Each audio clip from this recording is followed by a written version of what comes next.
Your brand new iPhone deserves the best protection, and the iLune 3-pack screen protector plus 3-pack camera lens protector has you covered. Don't take risks with your iPhone. Click the link in the video description to shop now on Amazon. Just stop, Hoyle. MPs won't take on speaker over public cash on Dolphin safaris and other fishy trips, so we'll have to. Still haven't decided where to go on holiday this year. Looking for some exotic destinations. Why not take some advice from the Speaker of the House of Commons, Sir Lindsay Hoyle? He's been all over the world, entirely at your expense. And boy, does he get about. You have spent £250,000 on the travels of long-haul Hoyle in the last 2 years. And he never turns right when he gets on a plane. Never. That's because he knows you are paying for it. So he swans off to Australia at a cost of more than £40,000, which is rather more than the average wage in our country. But don't think for a moment he only goes to big, important countries. Far from it. He seems to have taken a shine to the Cayman Islands, out in the Caribbean. But then, who would? And when he's there, he likes to stay in a nice hotel, costing £700 per night. Then there are his trips to Gibraltar. You've paid for those, too, and that comes to about £16,000. Quite expensive. Well, sure, but then dolphin safaris don't come cheap, do they? Yes, he went on a dolphin safari. I just hope he was as impressed by Flipper and Co. as they were by him. Gibraltar isn't a country, of course. It's one of our dependencies. And there's something especially fishy about Hoyle's trips there. The bloke who did all the fixing for him in Gibraltar, a chap called Albert Poggio, has been rewarded by a House of Commons pass. I'm not suggesting Mr. Poggio has done anything wrong, of course. Remarkable, isn't it?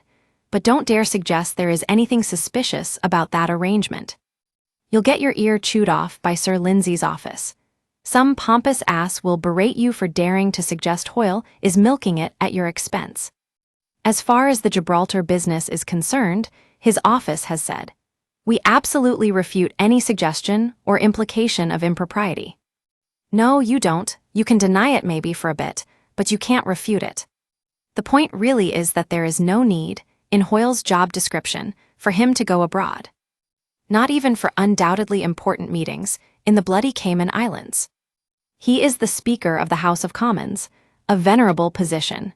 It requires him to sit on his backside and choose who speaks in debates. He also has to shout, "Order, order," in a loud voice every so often. All that gets done within the Palace of Westminster, which you can reach via tube train or bus.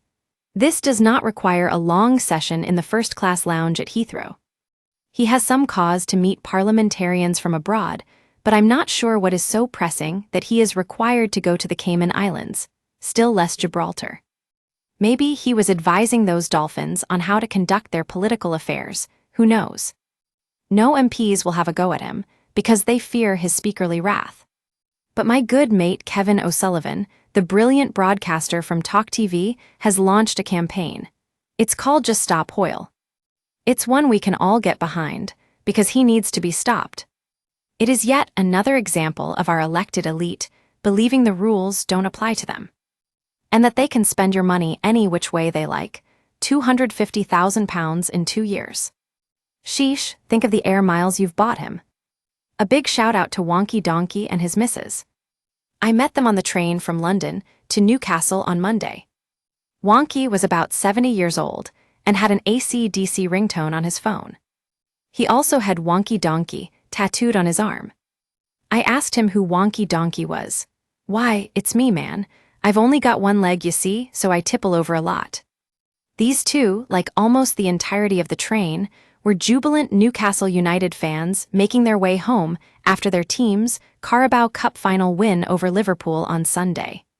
God, they were boisterous. And the Geordies turned out to welcome their heroes home.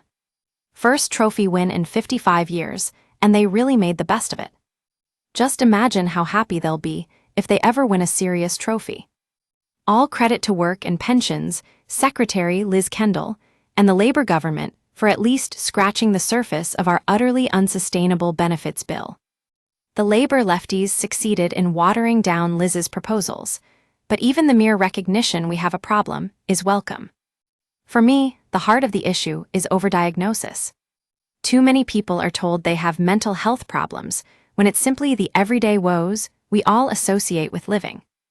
Like being a bit down in the dumps because the dog has crapped in the living room. I am not trying to belittle the misery people go through with serious mental illnesses. But too many people are diagnosed as suffering from anxiety and depression, and too many diagnosed with ADHD. The UK's first female bouncer has decided she and all her colleagues should be called something else. Delia El Hassini prefers the term ejection technician. She thinks bouncer sounds too thuggish. But Delia is built like a brick outhouse. And the truth is, you can call them what you like, but the chief job of a bouncer is to convince people they'd smash your head into a wall without a second thought, and appear as if they have the capability to do just that. Sometimes, thuggishness is an undervalued quality.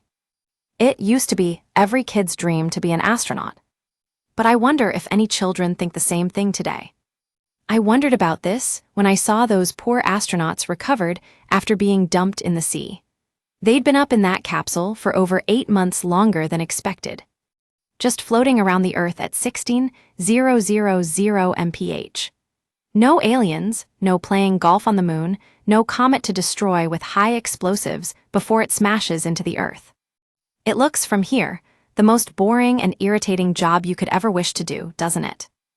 There are plenty of things not to like about American Veep J.D. Vance. He is a bit too sure of himself, for a start. And he seems to feel a cordial loathing for our country. But his comment that Britain is stagnating because we have let in too many immigrants seems to me incontestable. Our reliance on cheap labor has driven down wages, meaning fewer and fewer Brits fancy going out to work. The millions we have let in have changed the culture of our society, and not entirely for the better.